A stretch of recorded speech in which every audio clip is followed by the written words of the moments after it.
Nu šeit var redzēt, ka te ir padomāts par visu. Tā ir firma Kinderkrafts Joksī, bet pasies, ko viņi te ir izdomājuši.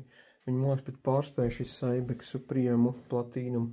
Te ir arī panorāmas kulbiņā abas divas ventilācijas. Kapucīte, tas, kas ir Priamām vecākam modelim, šeit ir jaunie atstāta, kad viņa pavirzās vēl uz leju, vēl nosedz bērnu. Šeit ir vēl papildus audums, kur nav jāpērk aksesuāri, kaut kādi saules sargi vēl papildus. Tas jau ir iekšā. Vēl tajā šitā cena par šo 2.1 komplektu, viņi ir pilnīgi jauni. Tikai 500 eiro, nenokavē, tikai 3 rati ir. Tā kā skrienam vai braucam un pērkam AD rati Aronija 11.